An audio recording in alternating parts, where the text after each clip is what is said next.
Welcome to Sage Audio. Today we're making a Waves vocal chain. To get the most from your music, watch each chapter for a complete understanding of the topic. Also, if you have a mix that you need mastered, send it to us to receive a free mastered sample of it with the link in the description. Q6, subtract a VQ. For this video, each chapter will be in sequential order. Subtractive EQ is a good first step when you're making a vocal chain, so let's use the Waves Q6 to dip parts of the vocal that we don't want to amplify with subsequent processing. I'll use a high-pass filter at 80 Hz, dip around 300 Hz, and dip around 1 kHz. These three filters reduce mic rumble, muddiness or frequencies that mask higher ones, and nasal tones respectively. Lastly, I'll dip some of the high frequencies to reduce sibilance. Let's listen and notice how the EQ balances the vocal slightly. You wanna close enough to ignore it. You won't break a sweat or work for it. You want access, you're like a hot mess, and it's such a sin to be boring. But you're on my wait list now. I throw my weight around. You're on my wait list now. C1 compressor, downward compression. To my ear, this vocal has had some out-of-the-box compression when being recorded, so I'm going to use very subtle compression to get about 1 dB of attenuation. I'm going to use a 5:1 ratio with a high threshold, fast attack, and fast release to achieve quick compression. You can use similar settings with a lower threshold if your vocal has less compression than this example. Let's listen and notice how this compressor very subtly controls the dynamics. You wanna close enough to ignore it. You won't break a sweat or work for it. You want access, you're like a hot mess, and it's such a sin to be boring. But you're on my wait list now. I throw my weight around. You're on my wait list now. If you're enjoying the video, hit the like button. It helps us bring you more videos. De-esser, high frequency compression. To control sibilance, let's use the Waves de-esser and subtly attenuate high frequencies. Since this is a female vocalist on the recording, I'll use a higher frequency. Unrelated to that, I'll also use split band audio since it's less noticeable than wide and affect the full high frequency range. Overall, I'll achieve about 3 dB of attenuation, but you may need up to 6 dB. Let's listen and notice how the high end is controlled. You wanna close enough to ignore it. You won't break a sweat or work for it. You want access, you're like a hot mess, and it's such a sin to be boring. But you're on my wait list now. I throw my weight around. You're on my wait list now. Low air, subharmonic generation. Now that we've attenuated what we don't want in the last 3 chapters, let's start adding signal to the vocal. You may not need this if you're recording a male vocalist, but I like to use low air to generate a subharmonic. Since female vocalists typically sing higher, this plugin lets me create some signal below their fundamental, in turn filling out the sound. Let's listen and notice how the vocal sounds slightly fuller. You wanna close enough to ignore it. You won't break a sweat or work for it. You want access, you're like a hot mess, and it's such a sin to be boring. But you're on my wait list now. I throw my weight around. You're on my wait list now. Only a small percentage of people that watch our videos are subscribed, so if you're enjoying the video, consider subscribing. It's free and you can always change your mind. Doubler, vocal modulation.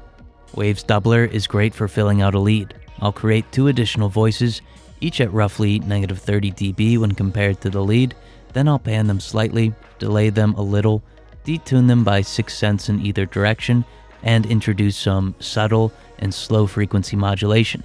The variation these create blends in with the original, making it sound more complex and fuller as a result. Let's listen and notice how the lead sounds more impressive.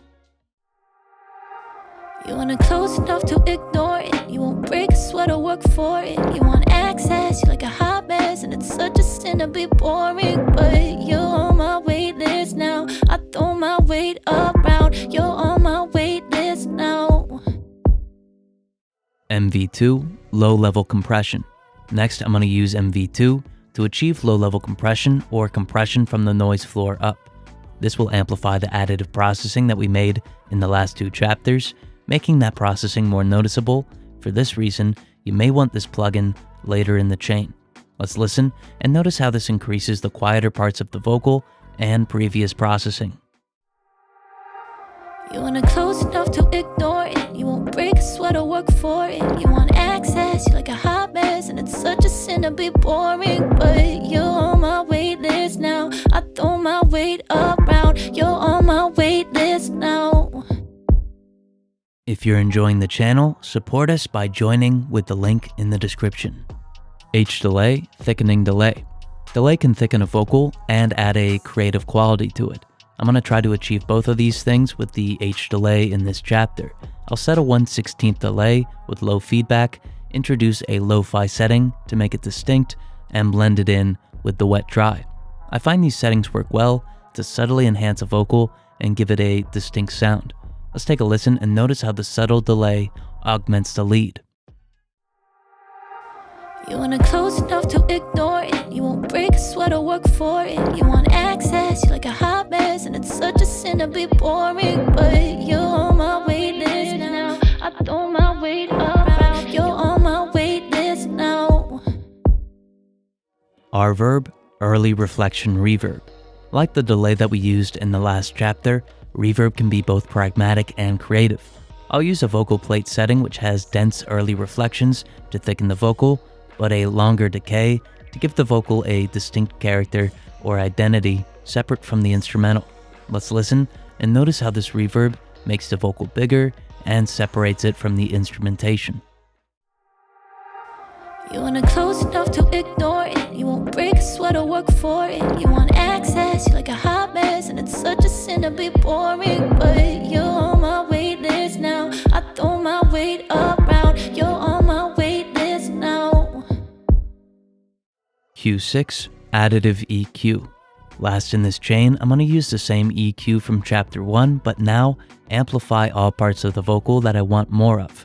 I boosted a little 500 Hz to emphasize vowels, 2 and 4 kHz to increase clarity, and used a shelf above 8 kHz to add some air. Let's take a listen and notice how this EQ puts the finishing touches on the chain. You wanna close enough to ignore it. You won't break a sweat or work for it. You want access, you're like a hot mess, and it's such a sin to be boring. But you're on my wait list now. I throw my weight around. You're on my wait list now.